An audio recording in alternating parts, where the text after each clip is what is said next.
Hello everybody and welcome back to Law and Court Cases, and in today's episode we're going to be talking about our first cult, and perhaps one of the most famous and notorious cult leaders of all time.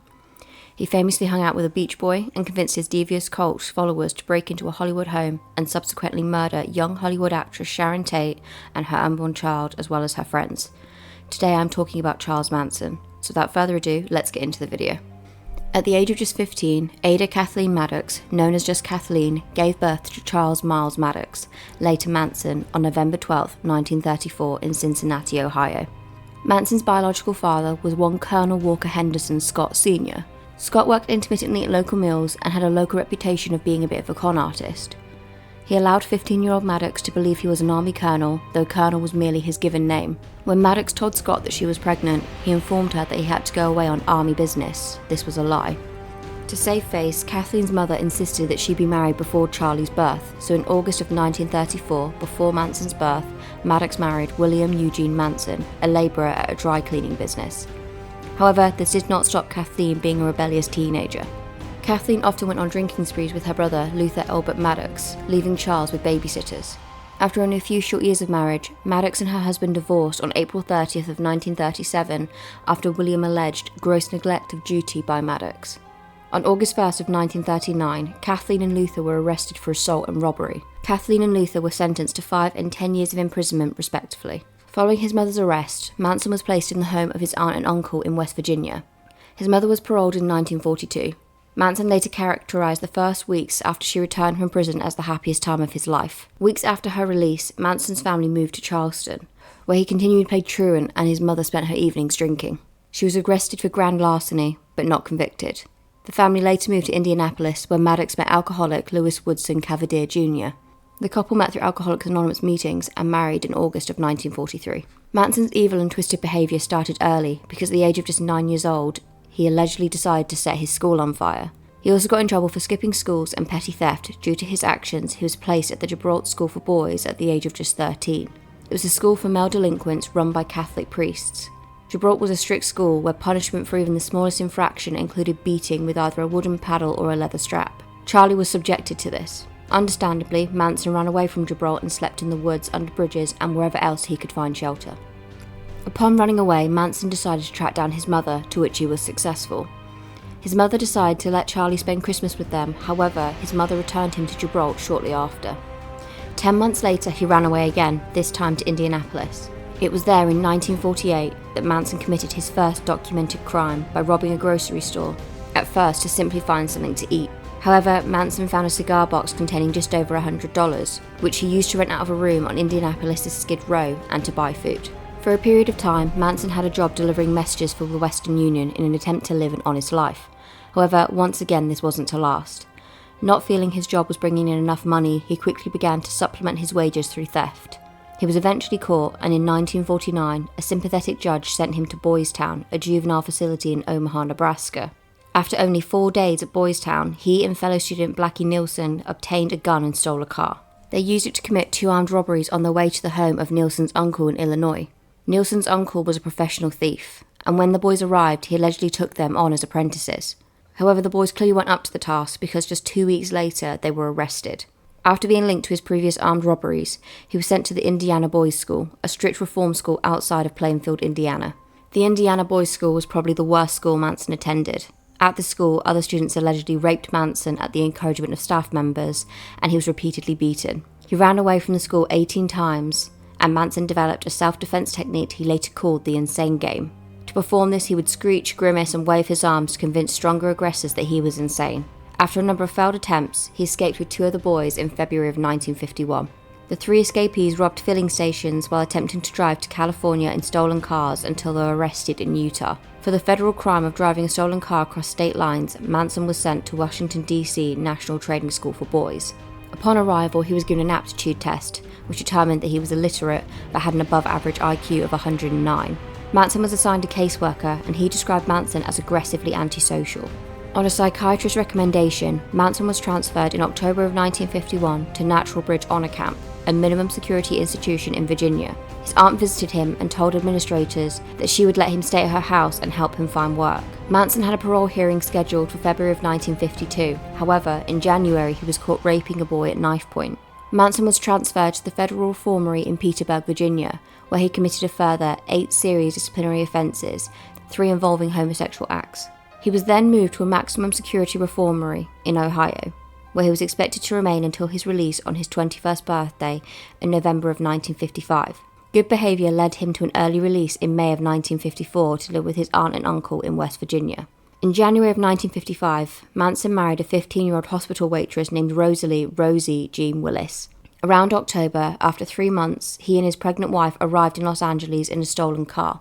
Manson was again charged with a federal crime for taking a vehicle across state lines. After a psychiatric evaluation, he was given 5 years probation. Manson's failure to appear at a Los Angeles hearing on an identical charge filed in Florida resulted in his March 1956 arrest in Indianapolis. His probation was revoked, and he was sentenced to 3 years imprisonment at Terminal Island in Los Angeles. Whilst Manson was in prison, Rosalie gave birth to their son, Charles Manson Jr. During his first year at Terminal Island, Manson received visits from Rosalie and his mother, who were now living together in Los Angeles. In March of 1957, when the visits from his wife ceased, his mother informed him that Rosalie was living with another man. Less than 2 weeks before the scheduled parole hearing, Manson tried to escape by stealing a car. He was given 5 years probation, and his parole was denied. Manson received 5 years parole in September of 1958, the same year in which Rosalie received a decree of divorce. By November, he was pimping a 16-year-old girl and receiving additional support from a girl with wealthy parents. In September of 1959, he pleaded guilty to a charge of attempting to cash a forged US Treasury check,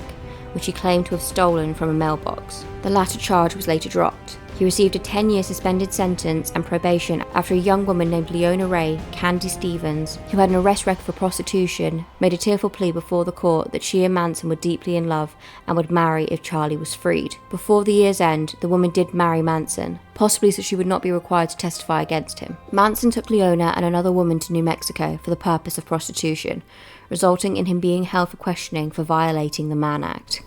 Though he's released, Manson correctly suspected that the investigation had not ended. When he disappeared in violation of his probation, a bench warrant was issued. An indictment for violation of the Mann Act followed in April of 1960. Following the arrest of one of the women for prostitution, Manson was arrested again in June in Laredo, Texas, and was returned to LA. For violating his probation on the check-cashing charge, he was ordered to serve his 10-year sentence. Manson spent a year trying to unsuccessfully appeal the revocation of his probation. In July of 1961, he was transferred from the LA County Jail to the United States Penitentiary at McNeil Island, Washington. There he took guitar lessons from the Barker Capris gang leader Alvin Creepy Capris, and obtained from another inmate the contact information of Phil Kaufman, a producer at the Universal Studios in Hollywood. Among Manson's fellow prisoners during his time was future actor Danny Trejo, with the two participating in several hypnosis sessions together. Manson's mother later moved to Washington State to be closer to him, and worked nearby as a waitress. Although the Mann Act charge had been dropped, the attempt to cash the Treasury check was still a federal offence. Manson's September 1961 annual review noticed that he had a tremendous drive to call attention to himself, an observation echoed in September of 1964. In 1963, Leona was granted a divorce. During the process, she alleged that she and Manson had a son, Charles Luther Manson. According to a popular urban legend, Manson auditioned unsuccessfully for the Monkees in late 1965. This is refuted by the fact that Manson was still incarcerated at McNeil Island at the time. In June 1966, Manson was sent for a second time to the Terminal Island in preparation for early release. By the time of his release, on March 21st of 1967, he had spent more than half of his life in prison and other institutions. This is mainly because he had broken federal laws. Federal sentences were and remain much more severe than state sentences for many of the same offences. Telling authorities that prison had become his home, he requested permission to stay, but was denied. Less than a month after his 1967 release, Manson moved to Berkeley from LA, which could have been a probation violation.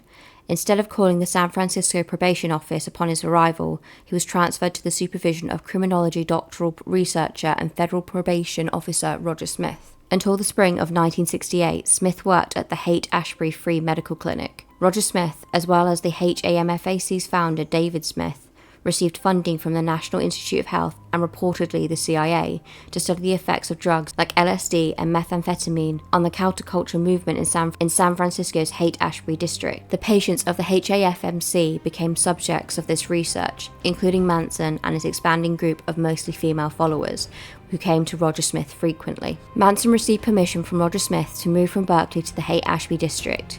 He first took LSD and would use it frequently during his time there. David Smith, who had studied the effects of LSD and amphetamines in rodents, wrote that the change in Manson's personality during this time was the most abrupt Roger Smith had observed in his entire professional career. During his time in incarceration, Manson began studying Scientology. With the help of fellow inmate Lanier Rayner, and in July of 1961, he listed Scientology as his religion. A September 1961 prison report argues that Manson appears to have developed a certain amount of insight into his problems through the study of this discipline. Another prison report in August of 1966 stated that Manson was no longer an advocate for Scientology. After his release, Manson reportedly travelled to LA where he met local Scientologists and attended several parties for movie stars. Manson completed 150 hours of auditing, and his right-hand man, Bruce Davis, worked at the Church of Scientology headquarters in London from November of 1968 to 1969. Shortly after relocating to San Francisco, Manson became acquainted with Mary Brunner, a 23-year-old graduate of the University of Wisconsin-Madison. Brunner was working as a library assistant at the University of California, Berkeley, and Manson until this point was making his living by begging, and moved in with her. Manson then met teenage runaway Lynette Fromm, later nicknamed Squeaky, and convinced her to live with him and Brunner. According to a second-hand account, Manson overcame Brunner's initial resistance to him bringing in another woman to live with them. Before long, they were sharing Brunner's residence with 18 other women. Manson targeted individuals for manipulation who were emotionally insecure and social outcasts, a lot of them adolescents or young people. Manson established himself as a guru in Haight-Ashbury, which during the Summer of Love was emerged as the signature hippie local. Manson soon had the first of his group of followers, most of them female. They were later dubbed the Manson family. Manson allegedly taught his followers that they were the reincarnation of the original Christians, and that the establishment could be characterized as the Romans. Sometime around 1967, Manson began using the alias Charles Willis Manson. Before the end of the summer, he and some of his followers began travelling in an old school bus that they had adapted, putting coloured rugs and pillows in place of the many seats that they had removed. They eventually settled in the LA area of Topanga Canyon, Malibu, and Venice along the coast. In 1967, Brunner became pregnant by Manson, and on April 15, 1968, she gave birth to their son, whom she named Valentine Michael, in a condemned house where they were living in Topanga Canyon. She was assisted by several of the young women from the fledgling family. In his book Love Needs Care, about his time at the HAFMC, David Smith claimed that Manson attempted to reprogram his followers' minds to submit totally to his will. Through the use of LSD and unconventional sexual practices, he would turn his followers into empty vessels that would accept anything he poured. Manson family member Paul Watkins testified that Manson would encourage group LSD trips and take lower doses to himself to keep his wits about him. Watkins stated that Charlie's trips was to program us all to submit. By the end of his stay in the Height in April of 1968, Manson had attracted 20 or so followers, all under the supervision of Roger Smith and many of the staff at the HAFMC. The core members of the group included Brunner, Charles Tex Watson, a musician and former actor, Bobby Beausoleil, a former musician and pornographic actor, Susan Atkins, Patricia Krenwinkel, and Leslie Van Houten. Supervised by his ostensible parole officer Roger Smith, Manson grew his family through drug use and prostitution, without interference from the authorities. Manson was arrested on July 31st of 1967 for attempting to prevent the arrest of one of his followers, Ruth Ann Morehouse. Instead of Manson being sent back to prison, his charge was reduced to a misdemeanor, and Manson was given 3 additional years of probation. He avoided prosecution again in July of 1968, when he and his family were arrested while moving in LA, when his bus crashed into a ditch. Manson and the members of the family, including Brunner and Manson's newborn baby, were found sleeping naked by police. Afterwards, he was again arrested and released only a few days later, this time on a drug charge. On April 6th of 1968, Dennis Wilson of the Beach Boys was driving through Malibu when he noticed 2 female hitchhikers. These were Krem Winchell and Ella Jo Bailey. He picked them up and dropped them off at their destination. On April 11th, Wilson noticed the same 2 girls hitchhiking again, and this time took them to his home of 14400 Sunset Boulevard. Wilson recalled that he told the girls about his guru, the Maharishi, and they told him they had a guru of their own, a guy named Charlie Manson, who'd recently come out of jail after serving 12 years. Wilson then went to a recording session, and when he returned later that night, he was met in his driveway by Manson, and when Wilson walked into his home, about a dozen people were occupying the premises, most of them young women. By Manson's own account, he met Wilson on at least one prior occasion, at a San Francisco house where Manson had gone to obtain marijuana. Wilson was initially fascinated by Manson and his followers, referring to him as the Wizard in a Rave magazine article at the time. The two struck up a friendship, and over a few months, the members of the Manson family, mostly women who were treated as servants, were housed in Wilson's residence. This arrangement persisted for about 6 months. Wilson introduced Manson to a few friends in the music business, including the Byrds producer Terry Melcher, who's also the son of Doris Day. Manson recorded numerous songs at Brian Wilson's home studio, although the records remain unheard by the public. Band engineer Stephen Desper said that the Manson sessions were done for Dennis Wilson and Terry Melcher. In September of 1968, Wilson recorded a Manson song for the Beach Boys, originally titled Cease to Exist, but reworked it as Never Learn Not to Love, as a single B-side released the following December. The writing was credited solely to Wilson. When asked why Manson was not credited, Wilson explained that Manson relinquished his publishing rights in favour of about $100,000 worth of stuff. At around this time, the family destroyed 2 of Wilson's luxury cars. Wilson eventually distanced himself from Manson and moved out of the Sunset Boulevard house, leaving the family there. Virtually all of Wilson's household possessions were stolen by the family. The members were evicted from his home 3 weeks after the lease was scheduled to expire. When Manson subsequently sought further contract, he left a bullet with Wilson's housekeeper to be delivered as a threatening message. Band manager Nick Grillo recalled that Wilson became concerned after Manson had got into a much heavier drug situation, taking a tremendous amount of acid, and Dennis wouldn't tolerate it and asked him to leave. It was difficult for Dennis because he was afraid of Charlie. Writing in his 2016 memoir, Mike Love recalled Wilson saying that he had witnessed Manson shooting a black man in half with an M16 rifle and hiding the body inside of a well. Melcher said that Wilson had been aware the family were killing people and had been so freaked out that he didn't want to live there anymore. He was afraid, and he thought he should have gone to the authorities, but he didn't, and the rest of it happened. And Manson established a base for the family at Spahn Ranch in August of 1968, after their eviction from the Wilsons' residence. This ranch had been a television and movie set, but the buildings had deteriorated by the late 1960s. The ranch had derived revenue primarily from selling horseback rides. Female family members did chores around the ranch and had sex with the nearly blind 80-year-old owner George Spahn. The women also acted as guides for him. In exchange, Spahn allowed Manson and his family to live on the ranch for free. The Manson family evolved into a doomsday cult when Manson became fixated on the idea of an imminent apocalypse race war between America's black minority and the larger white population. As a white supremacist, Manson told some of the family that black people would rise up and kill the entire white population, except for Manson and his followers, but that they were not intelligent enough to survive on their own.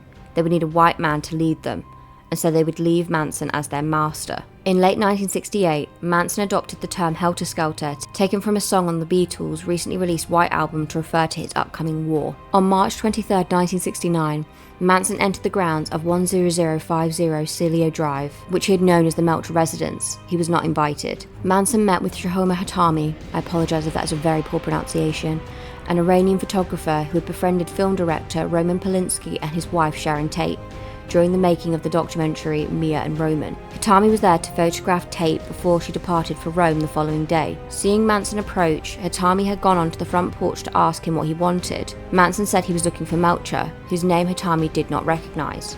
Hatami told him that the place was the Polanski residence and then advised him to try the path to the guest house beyond the main house. Tate appeared behind Hatami in the house's front door and asked him who was calling. Hatami and Tate maintained their positions whilst Manson went back to the guest house without a word, returning to the front a minute or two later and left. That evening, Manson returned to the property again and went to the guest house.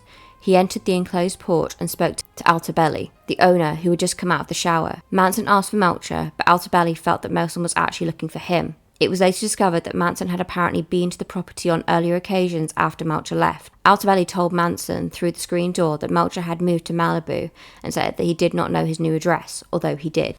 Altabelli told Manson that he was leaving the country the next day and that Manson said he would like to speak to him upon his return. Altabelli said that he would be gone for more than a year. Manson said that he had been directed to the guest house by the person in the main house. Altabelli asked Manson not to disturb his tenants. Altabelli and Tate flew together to Rome the next day. Tate asked him whether the creepy-looking guy had gone to see him in the guest house the day before. I'm now going to be talking about the murders. I'll start with the Crow shooting. Tex Watson became involved in drug dealing and robbed a 22-year-old rival named Bernard Crow. Crow allegedly responded with a threat to kill everyone at Spahn Ranch. In response, Manson shot Crow on July 1st of 1969 at Manson's Hollywood apartment. Manson's belief that he had killed Crow was seemingly confirmed by the news report of the discovery of a dumped black body of a Black Panther in Los Angeles. Although Crow was not a member of the Black Panthers, Manson concluded that he had been and expected retaliation from the Panthers. He turned Spahn Ranch into a defensive camp, establishing night patrols by armed guards. Watson would later write, Blackie was trying to get on at the Chosen Ones. Manson brought in members of the Straight Satan's motorcycle club to act as security. The Hinman murder. 34-year-old Gary Allen Hinman, a music teacher, graduate student of UCLA, had previously befriended members of the family and allowed some on occasion to stay at his home in Topanga Canyon. According to Atkins, Manson believed Hinman was wealthy and sent her brother and Bousselet to Hinman's home to convince him to join the family and turn over the assets to Manson. The three held Hinman hostage for 2 days in July of 1969, as he denied having any money. During this time, Manson arrived with a sword and slashed his face and ear. After that, Bousselet stabbed Hinman to death, allegedly on Manson's instruction. Before leaving the residence, Bousselet and one of the women used Hinman's blood to write "Political Piggy" on the wall and draw a panther paw, a Black Panther symbol. According to Bousselet, he came to Hinman's house to recover money paid to Hinman for Massillene provided to the Straight Satans, which had reportedly been bad. Bousselet added that Brunner and Atkins, aware of his intent, went along to visit Hinman. She said that 2 days earlier, Manson told her privately that if she had wanted to do something important, she could kill Hinman and get his money. Bousselet was arrested on August 6th of 1969, as he was caught driving Hinman's car. Police found the murder weapon in the tire well. Now moving on to the Tate murders. On the night of August 8th, 1969, Watson took Atkins, Krenwinkel and Linda Kasabian to 10050 Celio Drive. Watson later claimed that Manson had instructed them to go into the house and totally destroy everyone in it, and do it as gruesome as you can. Manson told the women to do as Watson instructed them. The occupants of the Celio Drive house that evening were Tate, aged 26, who was 8.5 months pregnant,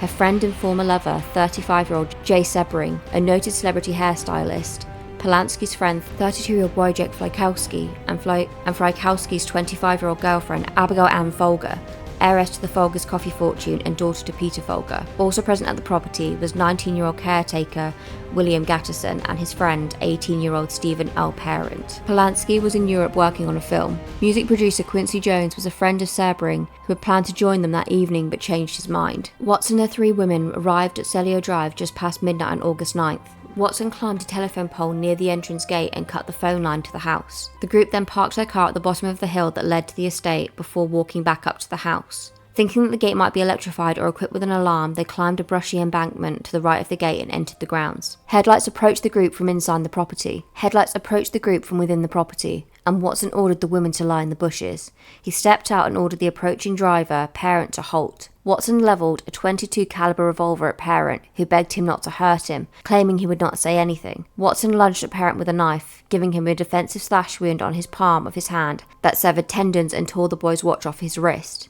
then shot him 4 times in the chest and abdomen, killing him in the front seat of his white 1965 AMC Ambassador coupe. Watson ordered the women to help push the car up the driveway. Watson then cut the screen off a window, then told Kasabian to keep watch at the gate. She walked over to Parent's car and waited. Watson removed the screen, entered through the window, and let Atkins and Krenwinkel in through the front door. He whispered to Atkins and woke Frykowski, who was sleeping on the living room couch. Watson kicked him in the head, and Frykowski asked him who he was and what he was doing there. Watson replied, "I am the devil, and I'm here to do the devil's business." On Watson's direction, Atkins found the house's 3 other occupants, with Krenwinkel's help, and forced them into the living room. Watson began to tie Tate and Sebring together by their necks with a long nylon rope that he had bought, then swung it over one of the living room ceiling beams. Sebring protested the rough treatment of the pregnant Tate, so Watson shot him. Folger was taken momentarily back to her bedroom for her purse, and she gave the murderers $70. Watson then stabbed Sebring several times. Frykowski's hand had been bound with a towel, but he freed himself and began to struggle with Atkins,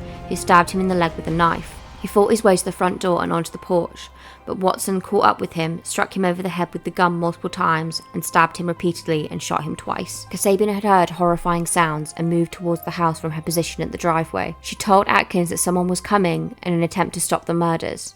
Inside the house, Folger escaped from Krenwinkel and fled out the bedroom door to the pool area. Krenwinkel pursued her and caught her on the front lawn, where she stabbed her and tackled her to the ground. Watson then helped kill her. Her assailant stabbed her a total of 28 times. Frykowski struggled across the lawn, but Watson continued to stab him, killing him. Frykowski suffered 51 stab wounds. He'd also been struck 13 times in the head with the butt of Watson's gun, which bent the barrel and broke off one of the sides of the gun grip. This was recovered at the scene. In the house, Tate pleaded to be allowed to live long enough to give birth to her child, and offers herself as a hostage in the attempt to save the life of her unborn child.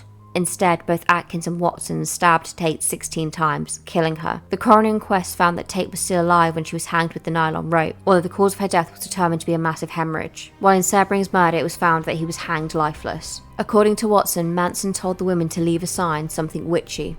Atkins wrote pig on the front door in Tate's blood. Atkins claimed she did this to copycat the Hinman murder scene in order to get Bousselet out of jail, who was in custody at that time. Now moving on to the LaBianca murders. The 4 murderers plus Manson, Leslie Van Houten and Clem Gorgon went for a drive the following night. Manson was allegedly displeased with the previous night's murders, so he told Kasabian to drive to the house of 3301 Waverly Drive in the Los Feliz section of LA. It belonged to 44-year-old supermarket executive Leno LaBianca and his 43-year-old wife, Rosemary LaBianca, co-owner of a dress shop. According to Atkins and Kasabian, Manson disappeared up the driveway and returned to say that he had tied the house occupants up. Watson, Kremwinkle and Van Houten entered the property.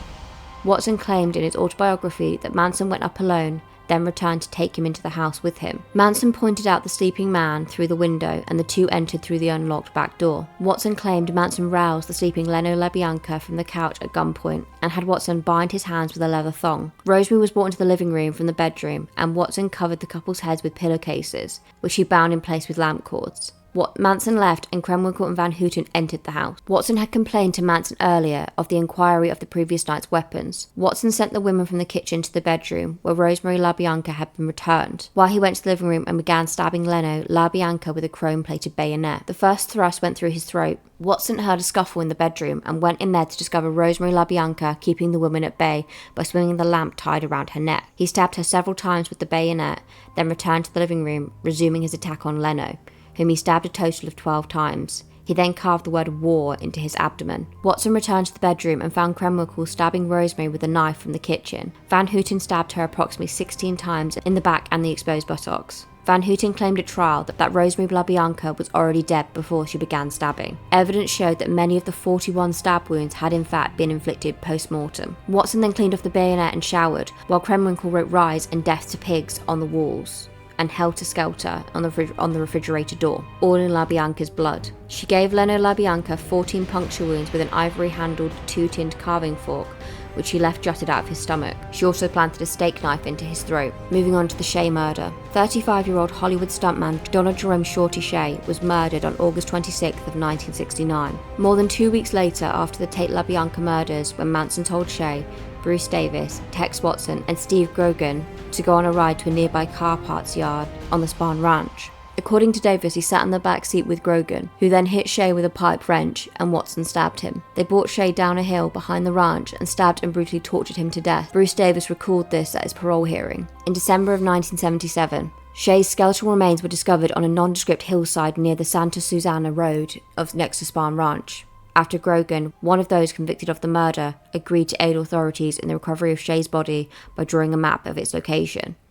According to the autopsy report, his body suffered multiple stab wounds and chop wounds to the chest and blunt force trauma to the head. It's speculated that Manson and his group were responsible for a further 9 killings. The Tate murders became national news on August 9th of 1969, after the Polanski's housekeeper, Winifred Chapman, arrived at work that morning. On August 10th, detectives of the Los Angeles County Sheriff's Department, which had jurisdiction of the Hinman case, informed Los Angeles Police Department detectives assigned to the Tate case of the bloody writing at the Hinman house. According to Vincent Bugalosi, detectives believed that the Tate murders were a consequence of a drug transaction. The Tate team initially ignored this and other evidence that was similar between the two crimes. During the Tate autopsies, detectives worked on the Hinman case notified similarities in the weapons used, the stab wounds and the writing in blood on the walls. They brought the information to detectives working on the Tate murders. According to Detective Charlie Gunther, Vince Bugalosi didn't want anything to do with the Hinman case. Hinman was a nothing case. Vince didn't want to prosecute it. Held briefly as a Tate suspect, Gerritsen told police that he had neither seen nor heard anything of the murder night. He was released on August 11th of 1969 after undergoing a polygraph examination that indicated he had not been involved in the crimes. The LaBianca crime scene was discovered at 10:30 on August 10th, approximately 19 hours after the murder was committed, when 15-year-old Frank Salters, Rosemary's son from a prior marriage and Leno's stepson, returned from a camping trip.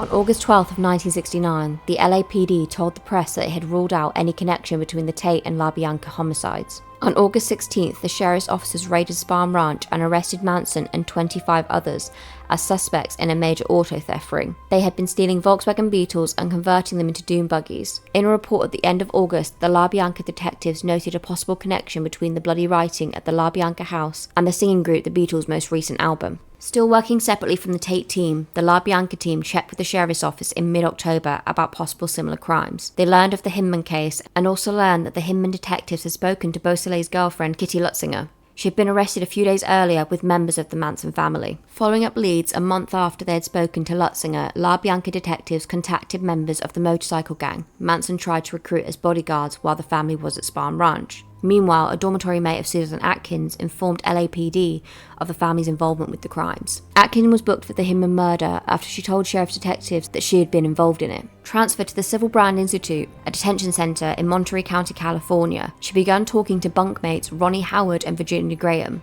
to whom she gave accounts of the events in which that she had been involved. On December 1st of 1969, the LAPD announced warrants for the arrest of Watson, Kerwinkle and Kasabian in the Tate case.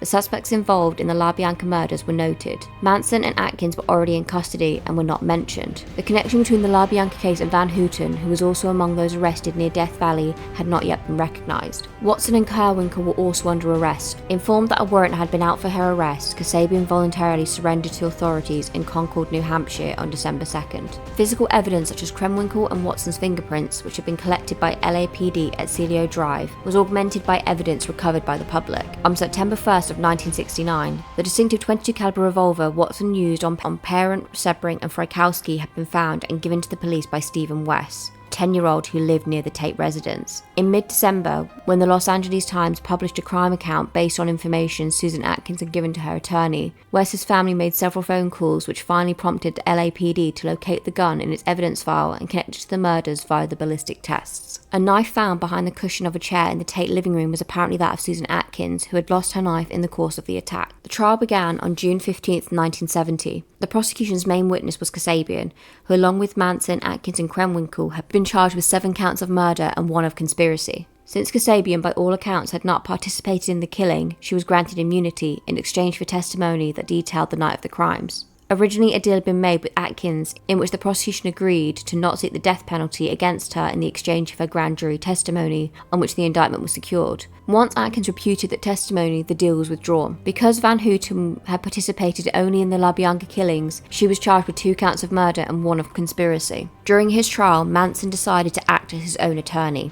On Friday, June 24th, the first day of testimony, Manson appeared in court with an X carved into his forehead. He issued a statement that he was considered inadequate and incompetent to speak or defend himself, and had X'd himself from the establishment's world. Over the following weekend, the female defendants duplicated the mark on their own foreheads, as did most of the family members within another day or so. During the trial, family members loitered near the entrance and corridors of the courthouse. To keep them out of the courtroom, prosecutors subpoenaed them as prospective witnesses, who would not be able to enter while others were testifying. Some family members attempted to dissuade witnesses from testifying. Prosecution witness Paul Watkins and Juan Flynn were both threatened. On August 5th, Manson was denied the court's permission to question the prosecution witness, whose defense attorney had declined the cross-examination. Leaping over the defense table, Manson attempted to attack the judge, before being wrestled to the ground by bailiffs. He was removed from the courtroom with his female defendants, who had subsequently risen and began chanting in Latin. Thereafter, Alder allegedly began wearing a vulva under his robes. On January 25th of 1971, the jury returned guilty verdicts across the 4 defendants on each of the 27 separate counts against them. Not far into the trial's penalty phase, the jurors saw the defense that Manson, in the prosecutor's view, had planned to present. Atkins, Kerwinkle and Van Houten testified the murders had been conceived of copycat versions of the Hinman murder. Atkins now took credit. The killings, they said, were intended to draw suspicion away from Bobby Beausoleil by resembling the crimes in which he had been jailed.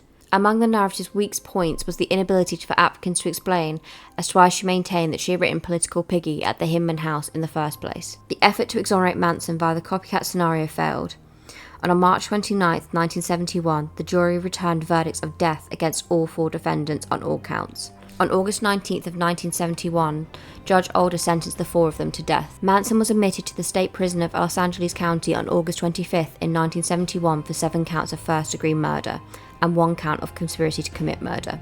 As the death penalty was ruled as unconstitutional in 1972, Manson was resentenced to life with the possibility of parole. His initial death sentence was modified to life on February 2nd, 1977. On January 1st of 2017, Manson was being held at the Concorum prison, where he was rushed to Mercy Hospital in downtown Bakersfield because he had gastrointestinal bleeding. A source told the Los Angeles Times that Manson was very ill, and TMZ that reported his doctors considered him too weak for surgery that normally would be performed in cases such as this. He was returned to prison on January 6th, and the nature of his treatment was not disclosed. On November 15th of 2017, an unauthorized source said that Manson had returned to the hospital in Bakersfield, but the California Department of Corrections and Rehabilitation did not confirm this. He died from cardiac arrest, resulting in respiratory failure brought on by colon cancer at the hospital on November 19th. This was the very long story of Charles Manson, a terrible man who had the right amount of charm and crazy to convince enough people that he was worth killing for. My heart goes out to the loved ones and those who have lost their lives, to this insane family and this crazy man. So if you stayed to the end of this really long video, thank you so much for sticking around. If you like it here, please subscribe to the channel and leave a like or a comment. Once again, thank you so much for watching, and I'll see you next time. Bye for now.